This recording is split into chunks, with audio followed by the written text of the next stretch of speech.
Hello, good afternoon everyone. I am being joined today by Professor Scott Nelson, who is the Medical Director at Access Fertility, and he's kindly going to be talking all about how accumulative rounds of IVF can improve success rates and why.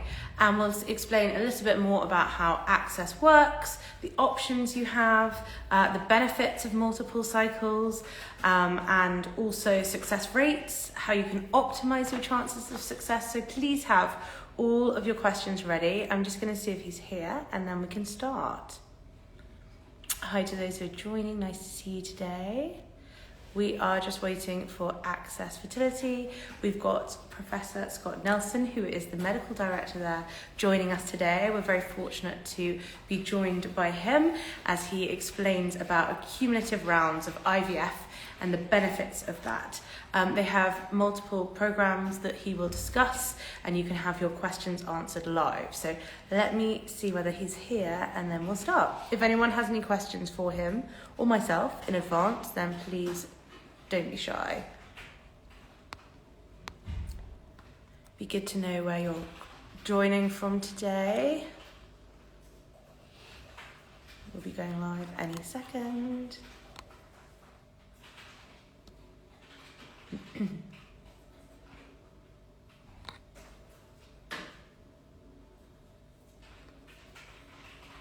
Hi everyone, nice to see you. We're just waiting for Professor Scott Nelson, the Medical Director of Access Fertility, talking about accumulative rounds or cycles of IVF, the benefits of that, how it works, options, costs, etc. So please have your questions ready, and he will answer them shortly. We're just waiting for him to join.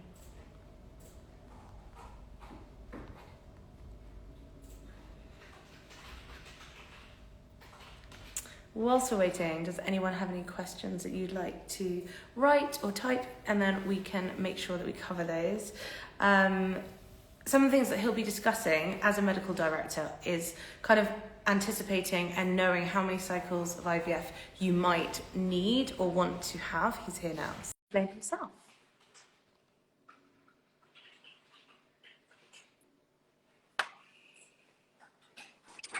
Hello, good afternoon, Hi. Professor Hi. Nelson. How are Hi. you? Yeah, good. Sorry, just finishing clinic, so No busy day. problem. Yeah.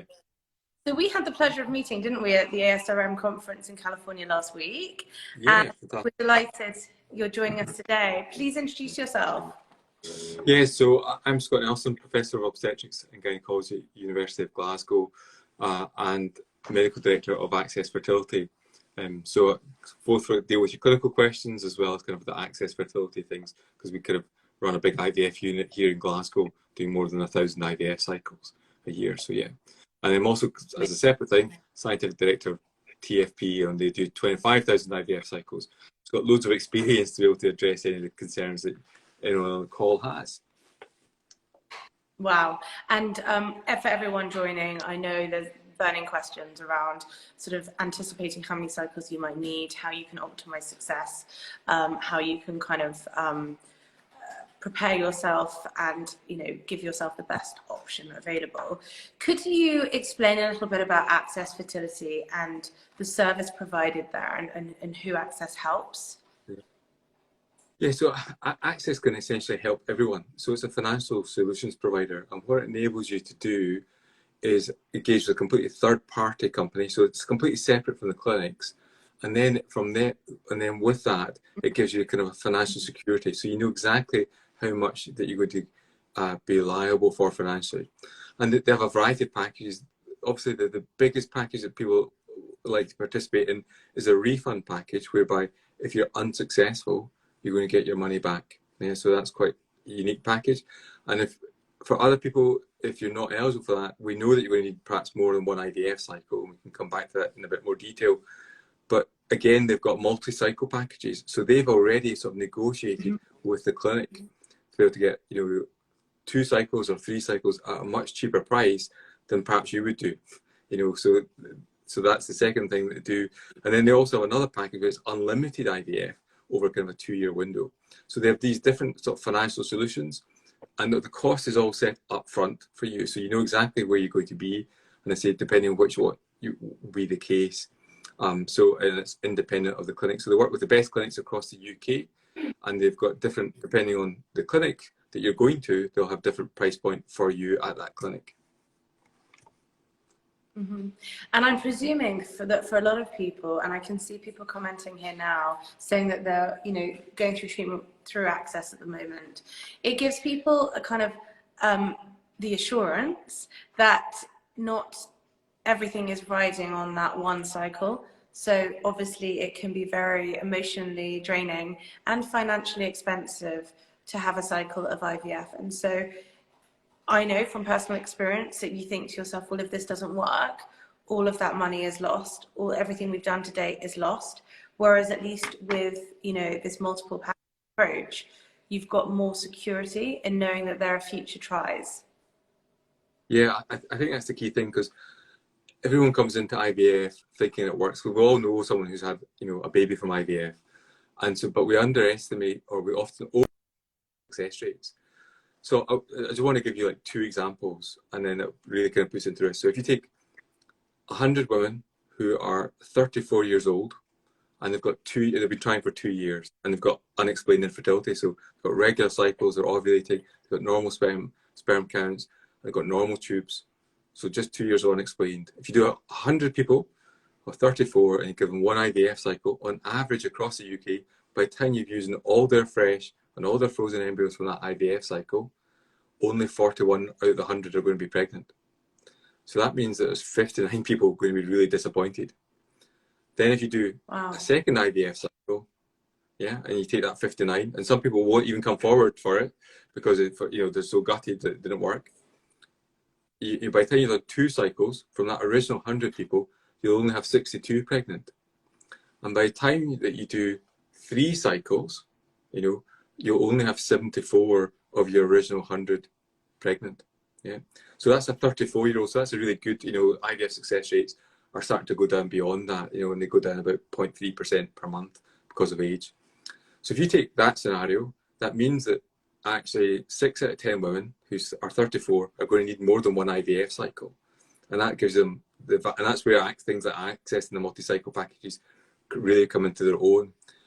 If you're thinking that you're 38, so let's take the exact same scenario. So it's a 38-year-old now who's been trying for 2 years. And there's 100 women like that. Only 28 out of 100 will get pregnant with that first go of IVF using all their fresh and their frozen embryos. And so that's 72 that are not, and they're going to need more than one IVF cycle. And if you do 2 cycles, by then it's 45 who have had a baby. And if you do 3 cycles, it's 57 will have had a baby. So I think one of the key things that I spent quite a lot of time on was thinking that there's a journey that you're on, and it's not just the first IVF cycle. This is just to have, and this is only to have one baby. You're going to need probably more than one cycle, even if you're young. And if you want to be thinking about having a family with more than one child, you're going to need even more cycles from that. And again, so knowing what you're going to be financially liable for right at the beginning really takes that stress out of it. Yeah. And that's great. But people always overestimate what's my chances, because everyone knows someone who's been successful in that first attempt. But that's actually unusual, even in young women. Yeah. That's not the norm. Even in the best clinics, absolutely, that's not the norm. Yeah. We have written an article with Access Fertility which explains all of this in great detail. It's a fantastic read. It's very insightful. So I recommend everyone following this head to our link in bio to check it out and understand a little bit more about what we're discussing today, the benefits of this, how it can work, how you can get a consultation with the nurse, etc. And why is it that multiple cycles increases the chance of success?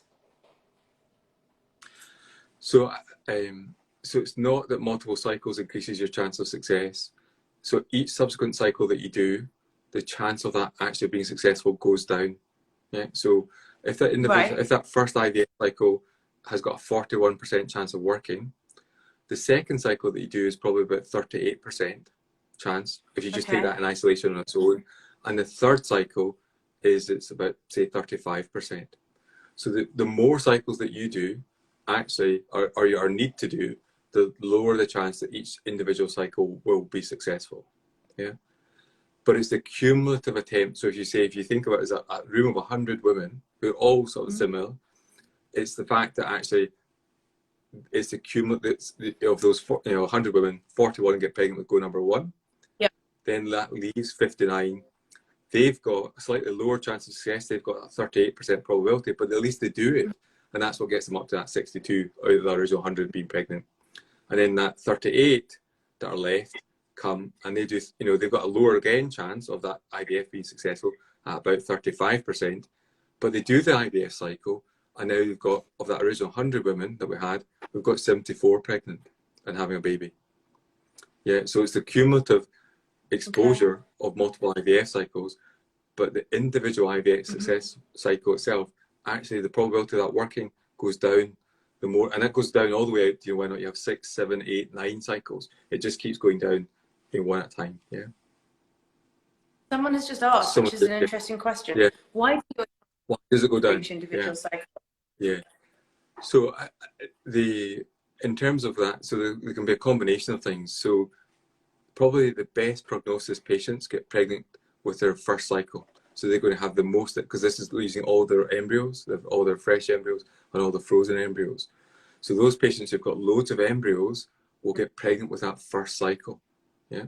But imagine if you're a woman who's got, so that scenario where you've got one fresh embryo and you've got 2 blastocysts to transfer and your subsequent frozen embryo transfers. They're not necessarily the same patient who's only got 1 fresh embryo, they've only got 1 blastocyst. So it might be that those who are slightly more prognosis have got a more unfavourable profile, and that from lifestyle factors, like they're slightly more obese perhaps, they maybe smoke more if they're still doing that, despite advice to the contrary. They may have lower ovarian reserve, and therefore have less embryos. So it could be a constellation of features, as well as the other underlying abnormalities. So they might have type 2 diabetes or type 1 diabetes or other factors that could influence the chance of their embryo implanting, whether it be structural abnormalities or medical things. So it's probably the profile of the patient gets worse the more goes that you need to attempt. Yeah, overall. And lots of people. Sorry to interrupt you there. One of the questions that I had, which I want to know a bit more about, is how do people work out which clinics Access is affiliated and work with? So how do you go about picking your clinic through Access, for example? So there's a couple of different routes into that. The first one is that you can, because Access will work with all the clinics available, you can either be looking on the Access website and say, okay, this is your postcode, find out where you live, and they'll give you a selection of clinics that are in that area that have already partnered with Access. So that's the first pathway. You can do it, or you can be in a clinic, you're already in the clinic and engaging with them, and you can ask them directly, do you have Access Fertility? And then they can do it. So you can come in either way to that. In terms of a choice, I say I'm able to make you aware of all the ones that are in the clinic in your vicinity. And then you need to think, okay, which of those clinics do I want to go to? Which ones got good reputations? Which ones are using kind of the best quality equipment just now? What's the national success rates? And what's the different price points? Because we've managed to work out a model that takes into account that clinic success rates in terms of the price point. Yeah, and so, but that might be a bit more inconvenient for you to go to that clinic versus another one. But at least you would know everywhere it's in your area from the Access website. But I say, feel free to also approach the clinic directly and ask them, do you do Access? And this is within the UK? Yeah, but we're also in other countries as well. We've expanded into Poland now. We're also in Spain, and we've got further sort of expansion kind of underway just now. So it's not, and also even in Ireland. So even if it doesn't matter kind of where you are within sort of those countries at present, we've got a solution available for you. But I say it was based initially in the UK, and that's kind of what we've got coverage almost complete of the UK within easy kind of 30 minutes from your house. But unless you're living in the Highlands, everyone struggles if you're living in the Highlands. But the reality is, for everyone else, we should have a clinic very close to your house. So if this sounds of interest to people watching, which I'm sure it does, please head to our link in bio, read more about these programs and how it works. And the Access Fertility team are very happy to help you with the next steps and talk to you about which provider might be best suited to your needs, for example. And I was going to ask about the different programs. You've touched on them. Who are they best suited Yeah. for? How would you know which program to pick? So I think it all depends on your own thought process. So I think what most people will come into is thinking, okay, if I don't have a baby, can I have my money back? That's kind of where most people will come into the program and be thinking about that. And that's a really kind of reassuring system, because actually at that point, if you've gone through all this treatment and you've been unsuccessful, you're then still going to be kind of not financially out of pocket. If you're not eligible for that, and we assess those, and we've got a pathway we can talk about how that's assessed and whether or not you're eligible. If you're not eligible for one, you're always going to be eligible for the multi-cycle package. Always. That's the sort of the default as a background. So you can always be able to go onto that 2 or 3 cycle packages that are available within that clinic.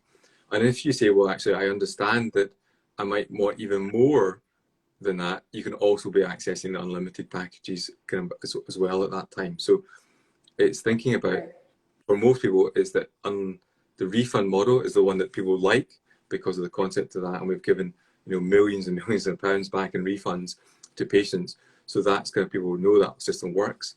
But even if that doesn't work, you could go the multi-cycle. Or if you just want to do multi-cycle, you can do it. So we're not going to say one way or other, but most people come in through the initial kind of applying for one of the refund packages. And what happens if you're looking for additional help, like sperm, egg donation, PGTA, etc.?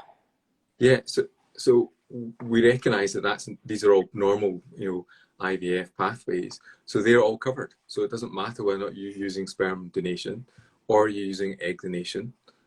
They are all eligible, and even within the PGTA, that is also covered. Now, the thing with PGTA is that's not covered within the cycle cost, and the reason for that is because people can be quite variable in their response. So when you think of the number of blastocysts that they might have to test, it can vary dramatically. Again, you've got some patients of mine will have 1 blastocyst to detect, and others have had 8 blastocysts to test. So we can't apply the same price point across everyone, or even just average it, because that'd be unfair. So what we do is to say that the PGTA is separate and you cover that cost yourselves. But in terms of kind of the refund models or the multi-cycle models, it's all part of that. But that's the one bit that we take out, is just your PGTA costs, the directly attributable costs. Sperm and egg donation is absolutely fine, and you can partner with clinics across the UK or abroad. What else do you think would be important for people to know at this stage of their journey if they're contemplating this kind of multi-cycle approach or cumulative approach? Yeah. So one of the biggest problems that people face in IVF, and it's the same across the world, even in fully refunded model systems or systems of healthcare, is that people don't continue with IVF because everything is so emotionally invested in that first cycle, and takes such a psychological roller coaster that people go on throughout an IVF cycle, and then they have a negative outcome and they say, I can't do any more. And the problem is with that is that that's not to say that they could never have got pregnant through IVF, it's just that they can't cope with it. And I think one of the key things is to think of IVF as a journey where you probably say, even if you're a really young, good prognosis patient, you're going to probably need more than 1 IVF cycle. So, as I say in that example I gave, 6 times out of 10 or women will need another IVF cycle. So that if then you set the expectation that you're going to need more than 1. Okay, how do I then help me do that? And what I know, if I can control my costs, for example, that will help me know. And also I've got an immediate plan. I don't need to think about it too much. I know that I'm going to go do my 2nd IVF cycle straight away. I know I'm going to do my 3rd cycle. And I think that's really a key thing, because people often want to take a break from IVF cycles and have gaps, but they are forgetting that they're getting older, and the success rates are going down as they're getting older. And we've worked that out at about, and we published this in some journals, 0.3% per month from about 34. So if you want to have a 6-month gap, that's fine, but you've already lost 2% while you're doing, and you can trade off that, that balance, as long as you're thinking, okay, that's fine, but I'm in a much better place from a psychological perspective. But if you just thought, oh, life, well, let's get on with some life and so on just now, and this was still the priority, actually, you've just reduced those success rates quite dramatically. Yeah, just by having a relatively small gaps. So I always super keen for people to do IVF as soon as possible when they're younger, and do it as fast as possible to get through programs so that they can benefit from that. Because then you need to think, okay, will I come back for a second baby? Because if you're 34 and you have your first child, the reality is you're going to be pregnant for 9 months. You're probably then not going to, just be super busy doing your first year, or with an infant, and then you might think about it. But now you're 36 in reality, and if you're going to start trying to conceive, then how long are you going to start trying before you have your go for help again? Is it going to be kind of straight away, or if it's unexplained, are you going to try 1 or 2 years? And then you could be 37 or 38 before you get to child number 2. And now you're in that scenario where you're 38, yeah, with much lower success rates because you're so much older.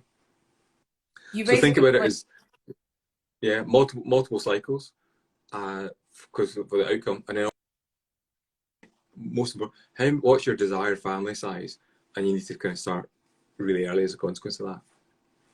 You raised a really good point about, potentially wanting a sibling, a second child. How does that work with the programs and the packages if you have blastocysts remaining? So in terms of if you've already got those, obviously if you're on a refund package and you've been successful, you've had a live birth and so on. So at that point, you don't have it. So you're then going to be using those because the package is essentially complete at that point, because you've had the outcome was your live birth, and you're going to be using your frozen embryo transfers with your clinic, for that. So that's but you can then re-enter the program if you want to do more fresh cycles. Yeah, so that is certainly possible, but we don't cover it as our kind of endpoint is that first baby with any of the packages. Yeah, so you're right. At that point you'd have to using your at that point. But as you know, the cost differential between a fresh cycle and a frozen embryo transfer is absolutely massive. We're normally about £1,500 to £2,000 for a frozen embryo transfer versus 6 to 8 for a fresh cycle. Yeah, absolutely. Does anyone have any questions live for Professor Scott Nelson as we're speaking? I feel like you've been very thorough and given us so much insight into why it can be to someone's advantage to have accumulative rounds of IVF, and obviously what Access Fertility offer. So as I mentioned, if you're watching now, please head to our link in bio, read all about everything we've discussed today in more depth, and contact the team who are more than happy to help. And Professor Nelson, thank you so much for your time today. We really appreciate hearing more about this because I know that it's very topical and there are lots of people considering this, so it's good to sort of understand the ins and outs of how it works. Yeah. There's no, I guess the only other thing would be to think about is what you could do as an individual to optimize your health prior to embarking on kind of IVF. Yes. And those are sort of generic things that you can do. It doesn't matter whether or not you're in Access or you're going through your NHS cycles or you're on through self-funded IVF cycles. And I think it's just again thinking about what can you control. People are often worried about what they can do, and it's really kind of optimizing their lifestyle. We underestimate the effects that lifestyle can have, and that applies to both men and women.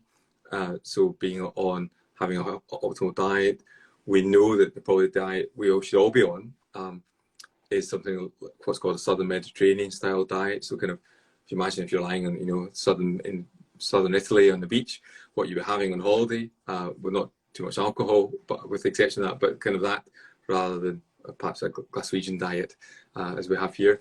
And thinking about that, being on the multivitamin tablets in terms of that, and there's some additional supplements that may be relevant depending kind of for you and on your past history. But essentially everyone should be on like folic acid and vitamin D, not be smoking, not drinking, not using any illicit drugs, and not be thinking about using kind of reducing potentially caffeine to kind of an optimal level because of those associations with miscarriage and so on later on. So trying to do all of that, and for guys it's really important that they do that quite far in advance, because the sperm sample that they produce today those sperm have been made over the last 3 months. So thinking about that, and making sure that how their health is in the lead up to those cycles. So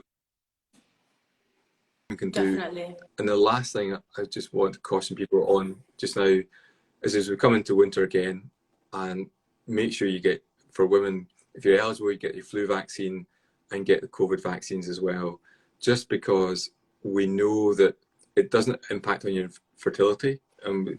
Just now, you'll have, you might have some side effects just now with the vaccine, but then you'll recover. If you're pregnant and you get COVID, it's a disaster potentially. And we've had people here in intensive care really unwell because they got COVID and pregnancy, and all the issues that we had around the vaccination the first time with that, and the misinformation that was given.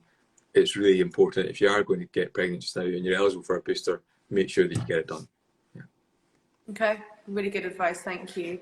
The only other thing I wanted to ask you was a little bit about the process. So when someone first inquires to the Access Fertility team, what happens next? There's a nurse consultation, isn't there? Yeah, so we've got the options of that. So in terms of being able to do that, so we've just brought in some, sort of developing some new AI-based systems using kind of the best models in the world. We've got some computer scientists that we've been working with at, other universities, including, Tom Kelsey at St Andrews University, Professor of Computer Science there. So we're trying to get it as fast as possible. But at present, the way that you can get these answers as fast as possible for you, but the way that we're going to be doing it just now is you provide the information and then tell us what the refund is. And if you're not in a clinic, you'll then get sort of that medical review. And if you've got that information, we can initiate that and put you in touch with the clinics. They can do that baseline assessment with the test that they would be normally doing routinely. And we would take that information and then be able to make a judgment for you which of the programs, if you are eligible for them, or which one you'd be suitable for. So yeah, the key thing is really, if you've got any questions, give them a call. And the staff are really super experienced. They're doing this for a long time, and they're accustomed to almost every scenario that you could possibly imagine. They've already dealt with before, and be able to guide you in the first steps. Absolutely. And as I mentioned before, Access Fertility's details are in our link in bio, so head over and check it out. Thank you so much, Professor Nelson, for your time today. And thank you to everyone who's joined. It's been really great to be speaking with you. Great. Everyone, have a good evening. Questions? Bye-bye. Yeah. Bye now. Thank you. Bye. Bye-bye.